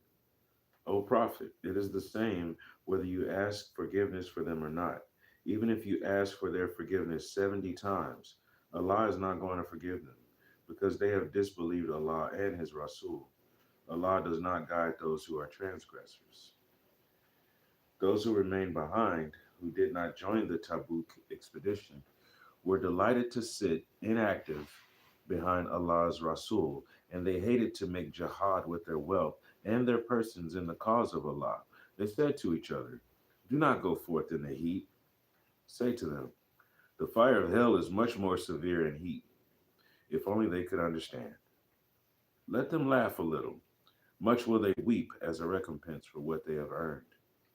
From now on, if Allah brings you among them and any of them ask your permission to go forth for jihad, say, "You shall never be allowed to go forth with me, nor fight an enemy in my company. You chose to sit inactive on the first occasion, therefore you shall now stay with those who lag behind. You shall never offer a funeral prayer for any of them who dies, nor shall you attend their burial, for they have denied Allah and His Rasul and died while they were transgressors. Let neither their wealth nor their children dazzle you. Through these things Allah wants to punish them in this world and let their souls depart while they're still disbelievers. Whenever a surah is revealed saying, "Believe in Allah and make jihad along with His Rasul," capable people among them ask you for exemption, saying, "Please leave us with those who are to stay at home." They preferred to be with those who remain behind. As a result, a seal was set upon their hearts, so they do not understand. But the Rasul and those who believe with him make jihad with their wealth and their persons. They are the ones who will have all the tabah rewards, and they are the ones who will be successful. Allah has prepared for them gardens beneath which rivers flow to live therein forever. That is the greatest achievement. Now, as many times as you've heard me say, Allah has prepared for them gardens beneath which rivers flow to live therein forever. That is the greatest achievement. Have I said anything about any virgins?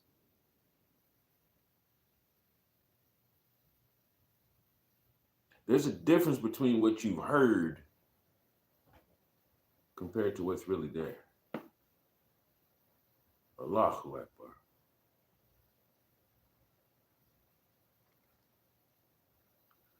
Some from among the desert Arabs also came with their excuses, begging exemption to stay behind. Thus, those who lied to Allah and His Rasul sat inactive. Soon a painful punishment shall seize those of them who disbelieved. There is no blame on the disabled, the sick, and those lacking the means to stay behind, so long as they are sincere to Allah and His Rasul. There is no ground of blame against those righteous people. Allah is forgiving, merciful. Likewise, there is no blame on those who came to you and requested the conveyance to the battlefront, and you said, "I'm unable to provide you the conveyance." And they returned with their eyes streaming with tears. They are filled with sorrow that they had no resources of going forth to the battlefield at their own expense. The ground of blame is only against those who begged exemption, although they are rich. They prefer to be with those who remain behind. Allah has set a seal upon their hearts, so they do not know what they missed. Alhamdulillah. This brings us to the next Jews, or the next section, which is actually Jews 11. Pretty interesting. I'd like to know because pretty much went into an impromptu fast. For any of you who have been in your studies, you know the King David, Davad, he did intermittent fasting every other day. And then there's also fasting for a full 30 days. Fast means to go without from sun up to sundown. It's not necessarily a fast when you've only gone midday. And the real fast is no food, no beverages. Now that's the physical part. There's more to the fast than even that. When we go through the exercise of removing the leaven from our homes, I want you to think about something.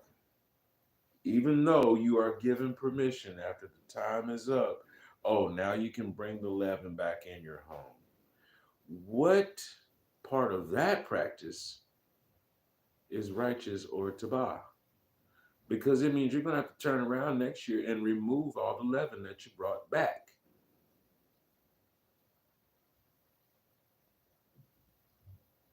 That's like saying, well, I don't sin, but then 3 months later you go and do the same exact thing that you say you don't do anymore. Oh, well, I stopped for a while. Okay, that's cool. But see, there's certain things where when we say that we're going to do that, it doesn't mean just to put it back so we can keep redoing that. Because in a sense, when you are removing the leaven from your home, you are saying, I'm removing the sin from my home. So after those days are over, I am not going to go out and purchase some more sin and bring it to my home. That makes no sense. No, you cannot bring it back in. That's why you took it out. No more Wonder Bread. You need to eat flatbread. Real simple. No, don't go back. Brother David, you got my heart by law forever. Don't even bring me no sugar. You got my heart by law forever. He removed it out of his life. Don't bring it to him.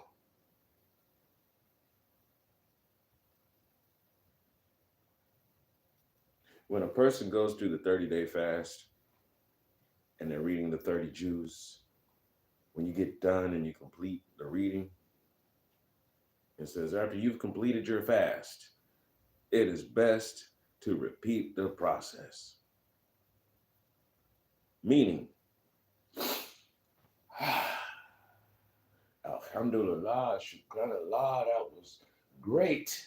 As soon as I wake up tomorrow, I'm doing it again.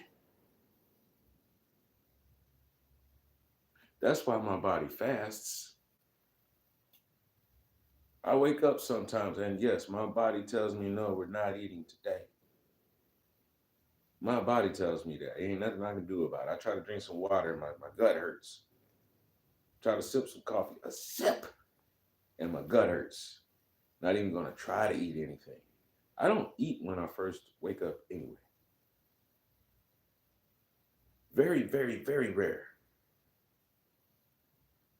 That usually means I went to bed hungry. If I wake up and I want to eat, that means I did not eat before I went to sleep. So you know that was a fast.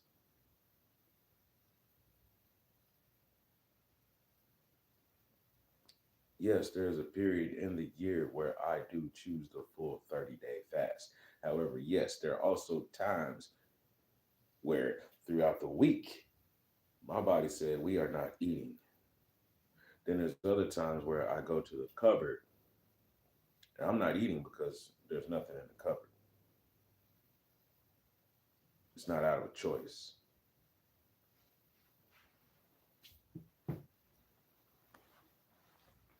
Brother Divad, you got my heart. Minister Morel, Minister Stephen, Khaled Kofi, True Origins, Mad Trucker. There's a few sisters in the circle too. To all my Akatis out there. You all have my heart because y'all are actually seeing about me. You check on me. That feeds my soul. That lets me know that there is at least somebody out there who has compassion towards me the way that I feel towards them. That feeds my soul. So on the days when I'm not eating, I still feel energized to come and actually interact with you all. That means I got 10 people that I would call my circle outside of the people that I see on a day to day basis, outside of the people that are directly connected to me and my family tree. That's what feeds my soul and keeps me going. You know what would happen if I was actually eating on a regular basis? I would gain about 20 pounds and I would actually look like the Incredible Hulk if I ate on a regular basis. However, my body won't allow me to eat 3 meals a day. My body says 1 part food, 1 part water, 1 part air. If I put more than that in me, I become sluggish and uncomfortable. I have to listen to my body. And I've been that way since I was about 10 or 12. There have been times in my life where, yes, I gained some muscle mass and it was incredible. The things I could do, it was incredible. And then once I slammed down, come to find out, I could still do most of those things. So it wasn't about size. Because when I was little, I said, I want to be like Samson. Then I heard about David. I want to be like David too. And I heard about a few people, Samuel and some others, who had made the vow. And I want to be like them. You hear about all the stuff they can do?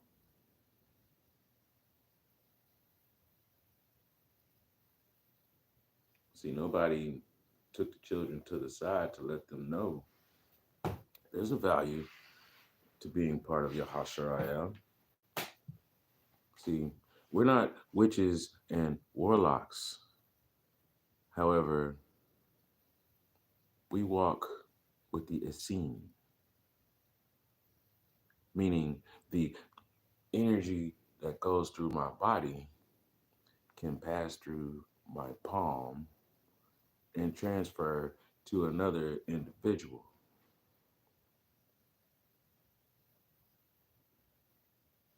My prayers, my petitions can affect those around me. My faith in the Creator aligns me with the lineage of the very beginning. For anything that I think, say, and act upon, it can be delivered to me through Adon's will. If it is acceptable and pleasing to Adon, it will be done. That's the value of being part of the house of Yahasharayal. Not everybody can actually do that. I'm not bragging to you when I say if I pray, it gets answered quickly. I don't have to wait very long.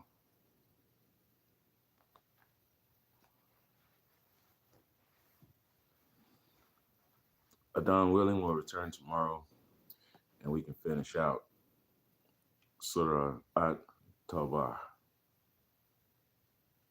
For anybody out there who has a question on what does it take to be a Muslim, I'm going to tell you, turn off your television, turn off your radio, turn off your phone, open up a Quran, make sure it has Arabic and English, make sure it has an actual background section for each of the surah so you can understand what's going on in context so that you know what the culture really is instead of just reading some words off of the page. Because I would also suggest the same thing when you read the Bible. Don't just read some words off the page. Understand what was going on at the time. You're also worried about the disciple that jumped up and chopped off the centurion's ear. You need to understand that they had been going under oppression for over 1,000 years. And this guy was rough handling the king. Shall we begin this fight?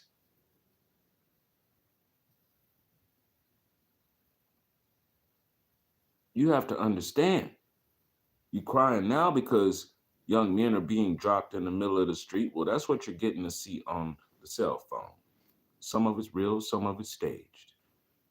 Guess what? It's been going on for thousands of years. You want to get upset now? Why are you waiting until now? Because it interrupted your favorite program that makes you happy and smile and giggle? Now you got to see this? Well, it was going on always. The program that you watch to make you giggle is actually what is there to actually distract you from being about your work. You sit there and laugh and giggle just to prepare yourself to get up tomorrow and go back to toil. Where somebody walks up and taps you on the shoulder and asks you, well, how you feel about so-and-so? Hey, hey, hey, hey. Do you know what it means to be disenfranchised? Muslims are disenfranchised. When somebody takes your name and replaces you and acts like you don't exist. And then when you show up to say, I want my just desserts, they tell you, well, you're going to have to keep fasting. Said I. Welcome to my world. I wake up angry. I go to sleep angry. In some of my best dreams, I'm still angry. Then I have to come back to reality and make sure that I show my compassion so that other people can be comfortable and happy. Because really, that's the seed to my inner growth to dispel my anger. The more I can interact with people and show them how they can be happy so that we can all improve the quality of life of everyone that we call our family and our assembly, the more we get active to doing that, that's what's going to calm my anger. Until next time, family. Yahweh Ahava. Our creator is love. Ahava Ahava. Love is love. Now that's complete compassion. Love is seeing somebody in need and you getting up and going and helping them without question. You seek within yourself what you know you can do to help them, and you go, you do it. Whether they ask or not, whether they say thank you or not, you just go do it. That's love. at-Tawbah. at-Tawbah.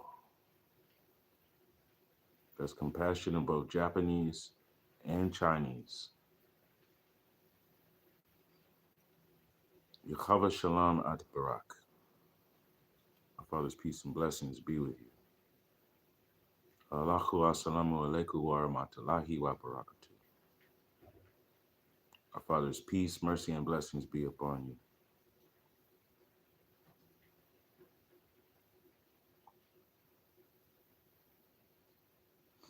Many much love and respect, fam. Lord willing, we can get together again tomorrow, 4 p.m., 6 p.m. Eastern Standard Time.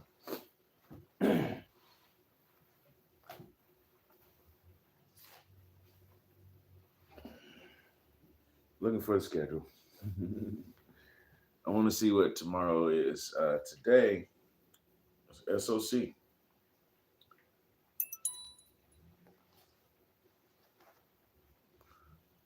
Community development. What does it take? You have to have a certain set of standards. You have to have a code. And you have to stand by that code. And when the leader stands up, it doesn't have to be the one that everybody calls Kahale.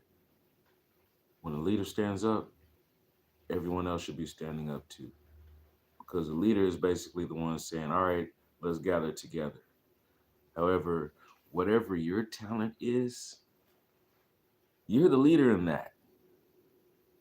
We're going to build a fence. We're going to need somebody to dig the hole. We're going to need somebody to put the post in. We're going to need somebody to run the wiring. That's 3 different people.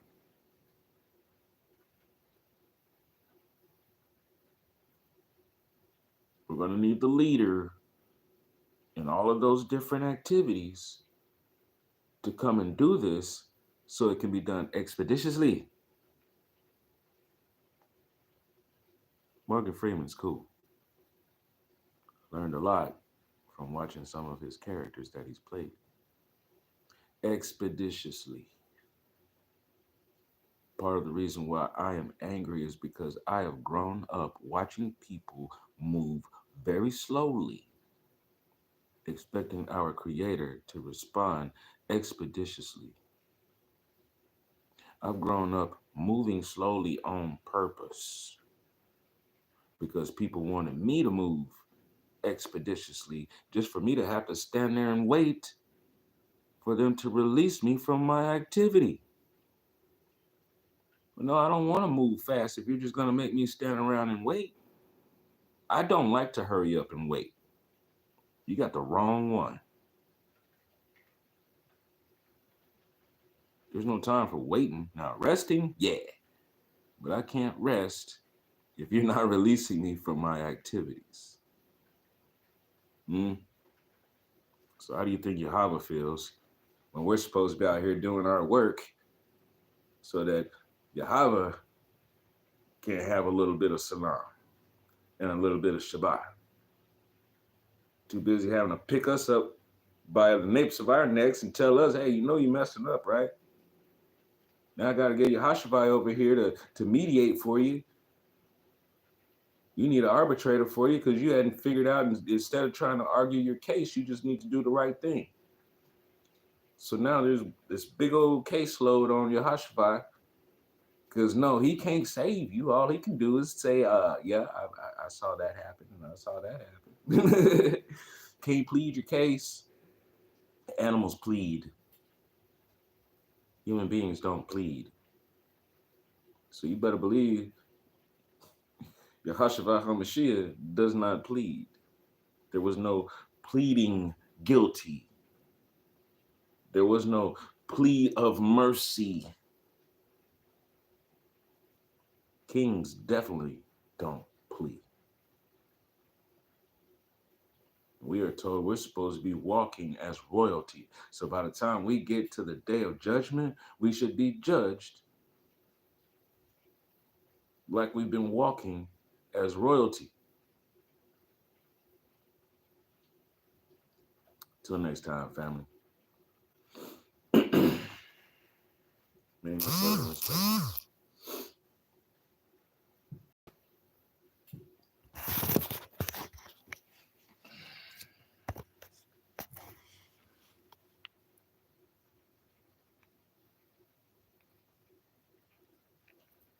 pushing the button.